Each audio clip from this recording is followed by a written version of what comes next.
Hello everyone, मैं AP Singh आपका स्वागत करता हूं अपने YouTube channel APS study zone पर। तो आज हम लोग इतिहास पे चर्चा टॉपिक के अंतर्गत देखेंगे कि भारत पर जो विदेशी आक्रमण हुए थे उनके बारे में हम लोग देखते हैं। ठीक है, तो आपको पता होगा कि जो भारत पर तरह तरह के विदेशी आक्रमण होते रहे थे। तो उसमें अगर एक क्वेश्चन ये बन सकता है कि भारत पर सबसे पहला विदेशी आक्रमण जो हुआ था वो किसके द्वारा हुआ था। ठीक है, तो हखमनी वंश एक था जो कि किससे संबंधित था, ईरान से संबंधित था। ठीक है, यानी ईरानियों का जो सबसे पहला आक्रमण जो हुआ था वही क्या था, विदेशी आक्रमण था जो भारत पर सबसे पहले हुआ था। क्लियर है, तो ये चीज़ आप थोड़ा सा ध्यान रख सकते हैं। क्या बताएंगे कि जो हखमनी वंश के द्वारा ईरानियों का जो आक्रमण किया गया था वो भारत पर किया जाने वाला सबसे पहला विदेशी आक्रमण की श्रेणी में आता है। किसके द्वारा किया गया था, तो उसमें शासक जो थे डेरियस प्रथम, साइरस द्वितीय, है ना, इस तरह के जो शासक थे जिनके द्वारा ये आक्रमण किया गया था। क्लियर है, तो क्या आप बता सकते हैं, जैसे बहुत सारे लोगों को ध्यान रहता है क्या कि यूनानियों का पहला आक्रमण था, जबकि ऐसा नहीं है। भारत पर जो पहला आक्रमण किया गया था वो आपका ईरानियों के द्वारा किया गया था, जिसमें हखमनी वंश था जो उसके द्वारा किया गया था। साइरस प्रथम, डेरियस द्वितीय, ये सब शासक थे जिन्होंने भारत पर आक्रमण किया था। हालांकि कोई बहुत ज़्यादा विशेष सफल आक्रमण नहीं रहा। इसके बाद जो आक्रमण हुए वो ज़्यादा मतलब सफल माने गए, जैसे कि यूनानी आक्रमण देखा जाए। ठीक है, तो अगर दूसरा उसमें देखा जाए तो यूनानी आक्रमण जो था वो प्रबल आक्रमण में से माना जाता है। हालांकि ये भी कोई खास उस तरह से नहीं हुआ जिस तरह से बाद में आक्रमण हुए। ठीक है, मुगलों के हुए, फिर अंग्रेज़ों के आक्रमण हुए। अंग्रेज़ों ने तो काफ़ी लंबे समय तक शासन किया है ना। तो इस तरह से तो यहाँ हम लोग दूसरा अगर देखा जाए तो यूनानियों का आक्रमण किया गया था। क्लियर है, तो यूनानियों में क्या था कि यूनानियों के आक्रमण में देखा जाए तो उस समय एक यूनान में जो शासक चल रहा था वो आपका फिलिप का था। किसका शासन था, फिलिप का। फिलिप कौन था, तो सिकंदर के पिता का नाम था क्या, फिलिप। क्या कहेंगे, सिकंदर के पिता का नाम क्या था, फिलिप नाम था। ठीक है, आपको पता होगा कि सिकंदर को ही हम लोग अलेक्जेंडर के नाम से भी जानते हैं। किसके नाम से जानते हैं, अलेक्जेंडर के नाम से भी जानते हैं। तो उनके पिता जो थे उनका नाम था फिलिप। ठीक है, फिलिप जो थे वो मकदूनिया एक जगह पड़ती है यूनान में, जिसमें वहाँ के शासक थे। कहाँ के थे, मकदूनिया के शासक थे। ठीक है, तो अगर कभी कभी क्वेश्चन पूछ सकते हैं कि क्या कि सिकंदर कहाँ से आया था, तो आप बता सकते हैं मकदूनिया से। क्यों, क्योंकि फिलिप जो उनके पिता थे वो मकदूनिया के शासक थे। तो ये भी कहाँ से आया था, तो मकदूनिया से ही आया था। हालांकि आपको पता होगा कि सिकंदर जो था वो क्या था कि वो उसका जो दृष्टिकोण था वो साम्राज्यवादी दृष्टिकोण था, यानी पूरे विश्व का विजेता बनना चाहता था वो। क्या करना चाहता था, पूरे विश्व का विजेता बनना चाहता था। ठीक है, लेकिन ऐसा संभव नहीं हो पाया, क्योंकि क्या हो गया कि जब वो, आपको पता होगा कि भारत पर जब आक्रमण किया उसने, तो करीब 326 बीसी के पास आसपास में उसने आक्रमण किया था। ठीक है, तो जब भारत में आक्रमण किया तो आपको पता होगा कि व्यास नदी तक जब वो पहुंचा भारतीय क्षेत्र में आने पर, तो उसकी सेना ने क्या किया, व्यास नदी पार करने से मना कर दिया था। क्यों, तो उसके पीछे कई सारे हैं कारण। जैसे कुछ लोग बताते हैं क्या कि सेना थक चुकी थी, बहुत लंबे टूर पर वो निकला था लड़ाई करते करते, देखा जाए मतलब बहुत लंबा समय बीत चुका था उसका लड़ाई का, जिसकी वजह से सेना थक चुकी थी, लगातार लड़ाई युद्ध देखते देखते। ठीक है, तो इस वजह से मना किया। कुछ और भी कारण बताए गए हैं कि जो मैंने आपको बताया था कि मगध राज्य में चाणक्य जो था वो घनानंद से बदला लेना चाहता था अपनी जो उसकी जो की गई थी, बेइज्जती की गई थी एक तरह से देखा जाए राज्य में घनानंद के द्वारा। तो उसमें उसने क्या किया था कि अपना जो था कि वो चाह रहा था कि वो घनानंद को हरवाए, किसके थ्रू, चंद्रगुप्त के थ्रू। ठीक है, तो उसने सोचा था क्या कि हम अगर ये अगर हरा देगा सिकंदर तो उसका वो प्रतिशोध नहीं पूरा हो पाएगा। तो उसने क्या सोचा कि अगर हम इसको हराएंगे तो इसके लिए क्या करना पड़ेगा, हमें सिकंदर को बाहर रोकना पड़ेगा ताकि वो भारत पर आक्रमण ना करे। क्योंकि उस टाइम पर अगर देखा जाए भारत में सबसे समृद्ध राज्य अगर जो था तो मगध था। अगर सिकंदर आता भारत में तो वो मगध पर जरूर कब्जा करने की सोचता। ठीक है, तो इन्होंने क्या किया था, आपको पता होगा चाणक्य, अच्छा एक और खासियत है चाणक्य की, क्या खासियत है कि वो टॉक्सिकोलॉजी का एक्सपर्ट था, यानी कि विश्व विज्ञान का बहुत बड़ा विशेषज्ञ था। तो कहते हैं उसने क्या किया था, व्यास नदी में कुछ अपना औषधि गुणों के थ्रू औषधियाँ बनाई, जिसको क्या किया उसने उस नदी में घोल दिया था, उस इलाके में जहाँ पर उसकी जो सेना थी वो आई थी सिकंदर की। तो उसने कहा कि नहीं, यहाँ पर कुछ डिवाइन शक्तियाँ हैं जिसकी वजह से क्या हो सकता है कि आपकी जो सेना है उसके सैनिक जो होंगे अगर इस नदी का पानी पिएंगे तो मर जाएंगे। तो सिकंदर हालांकि उसने कहा कि नहीं, ऐसा कुछ नहीं है, ये हम लोग को रोकने के लिए चाल चली जा रही है। पर उसके सैनिक नहीं माने, तो एक दो सैनिक जा करके उस नदी का पानी पिए। ठीक है, तो जब पिए तो उसमें तो टॉक्सिकोलॉजी का एक्सपर्ट जो चाणक्य था उसने क्या कर रखा था कि उसमें वहाँ पर विष मिला दिया था। तो जो जिन्होंने पिया उनकी क्या होगी, मृत्यु होगी। तो या तरह तरह के संचारी रोगों से ग्रसित हो गए वो लोग। ठीक है, तो जब रोगों से ग्रसित हो गए तो उनको लग गया क्या कि कुछ तो यहाँ पर दिक्कत है। तो ये भी कहा जाता है कि ये भी मतलब एक छोटी सी लघु कथा है जिसके द्वारा बताया गया क्या कि सिकंदर की सेना क्यों नहीं आई थी व्यास नदी, है ना। तो एक ये भी बताया जाता है कि चाणक्य की वजह से भी कुछ हुआ था वहाँ पे इस तरह का क्रियाकलाप जिसकी वजह से वो नहीं आई थी।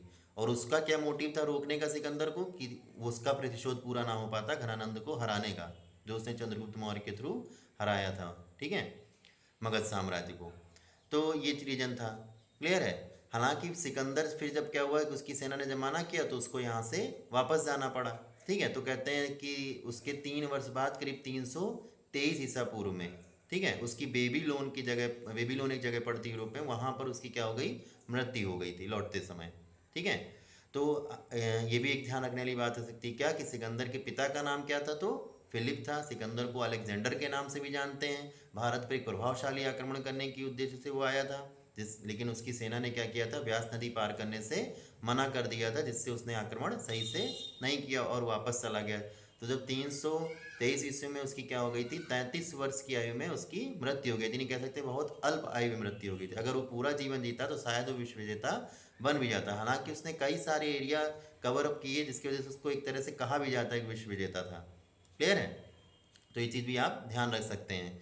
हालांकि एक ये भी इसमें ध्यान रखना है क्या कि इससे फ़ायदा क्या हुआ भारत का, कि जब यूनानी या ईरानी ये सब आक्रमण हुए तो इसमें एक ये भी फ़ायदा हो जाता है कि आप जब किसी कोई देश आपके ऊपर या कोई वहाँ की जो लोग हैं आक्रमण करते हैं तो उनका कुछ जो असर होता है वो देखने को मिलता है। जैसे यूनान के साथ भारत के संबंध बहुत मजबूत हो गए बाद में। ठीक है, कि यूनानी जब आए तो उसके थ्रू क्या हुआ, कुछ वहाँ पे संबंध स्थापित हुए जो भारत के संबंध उससे मजबूत हो गए। ठीक है, यूनानी कलाओं, यूनानी परंपराओं का भारत में विकास हुआ। क्यों? क्योंकि जब कोई दूसरी तरह के लोग आते हैं, साम्राज्य के लोग, तो अपनी सभ्यता को भी तो लेकर आते हैं। ठीक है, तो उन्होंने भी क्या किया कि भारत में वो सभ्यता विकसित करी। ठीक है, तो यानी यूनानी सभ्यताएं विकसित हो गई। आपको पता होगा जो पर्दा है वो, जो जैसे कह सकते हैं पर्दा जो चलचित्र वगैरह में यूज़ किया जा सकता है या घरों में पर्दे यूज़ किए जाते हैं, तो पर्दा लगाने की परंपरा भी यूनानियों के द्वारा ही आई थी। यूनानी भाषा में पर्दा को जो कहते हैं हम लोग यवनिका कहते हैं। क्या कहते हैं? यवनिका। ठीक है, तो उस पर्दे की जो प्रथा थी वो भी शुरू की गई थी यूनानियों के द्वारा। देख कितना अ, देखा जाए तो अच्छा ये चीज़ पता चला क्या कि जो यूनानी जो थे उन्हीं के थ्रू क्या आया था कि पर्दे की जो प्रथा थी वो ज़्यादातर शुरू की गई थी। क्लियर है। यानी पर्दे का जो सर्वप्रथम प्रयोग किया वो यूनानियों ने किया और उसको लोग पर्दा ना कहकर क्या कहते थे, यवनिका के नाम से जानते थे। ठीक है, तो ये भी ध्यान रख सकते हैं। तो ये भी ध्यान रखा क्या कि सिकंदर जब आया था तो उसके जब वापस गया तो क्या हो गया कि भारत से और यूनान के बीच में कुछ संबंध अच्छे स्थापित हो गए। ठीक है, यूनानी परंपराएं, यूनानी कलाओं, ये सब का भारत में विकास हुआ। ठीक है, तो ये चीज़ आप थोड़ा सा यहाँ पर ध्यान रख सकते हैं। क्लियर। फिर क्या हुआ कि सिकंदर की अच्छा देखा जाए कि जब वो यहाँ से गया, जब मृत्यु हो गई उसकी, तो उससे भी एक सीख थोड़ी सी मिलती है क्या कि कहते हैं सिकंदर जब मरा तो उसने क्या किया था कि उसने कहा था कि जब उसका कह सकते हैं जब उसका अंतिम क्रिया जब हो रही थी, जब उसको ले जाया जा रहा था तो कहा गया कि वो अपने दोनों, उसने कहा था कि मुट्ठी खोल के रखिएगा। ठीक है, और जितना उसका धन दौलत था कहा गया कि वो रास्ते में बिछा दीजिएगा। और तीसरी बात क्या था कि उसने कहा क्या कि पहला चीज़ कि मुट्ठी खोल के रखना है, दूसरी बात क्या कि धन दौलत बिछा देनी। और उसकी जो अंतिम क्रिया थी उसमें कहा गया था कि तरह तरह के दुनिया के जो बेस्ट कहा जाए जो डॉक्टर्स यानी जो समय के वैद्य वगैरह होते थे, उसमें तो वैद्य वगैरह चलते थे, तो उनको कहा गया वैद्य हकीम ये सब साथ में चलेंगे उसकी अंतिम क्रिया में। तो इन तीन चीज़ों का उसका बताने का एक उद्देश्य ये था कि इंसान अगर देखा जाए कि चाहे जितना कहा जाए कि धन दौलत कमा ले, लेकिन अंतिम जो क्रिया है वो यही रहती कि उस कुछ भी लेकर के नहीं जाता है। वो उसका बताने का उद्देश्य था कि वो तो विश्व विजेता था और उसने फिर भी जब मरा तो क्या किया, सब कुछ यहीं पर छोड़ करके गया। तभी उसने कहा था कि रास्ते में वो सब धन दौलत बिछा दीजिएगा। क्लियर है।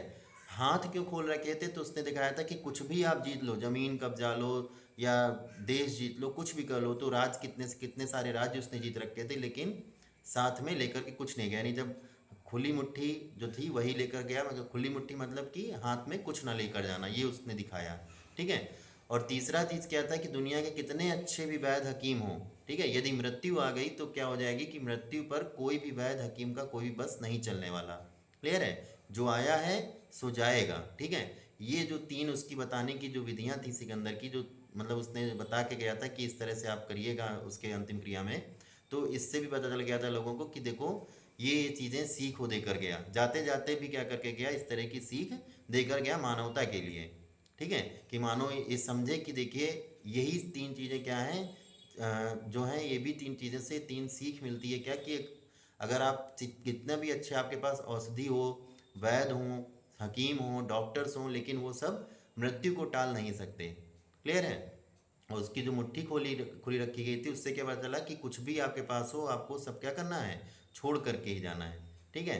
और जो तीसरी चीज़ थी वो क्या बताई थी उसने, कि अ, जो भी धन दौलत है वो सब क्या हो जाए, रास्ते में बिछा दीजिएगा, ताकि ये लगे कि कुछ भी कोई लेकर के साथ में नहीं जाता है। तो ये भी देखिए इतना महान उसको कहा गया, तो इसीलिए कहा गया क्या कि उसने इतनी अच्छी अच्छी सीख भी जाते जाते दे रखी थी। क्लियर है। तो ये थोड़ा सा ध्यान रख सकते हैं।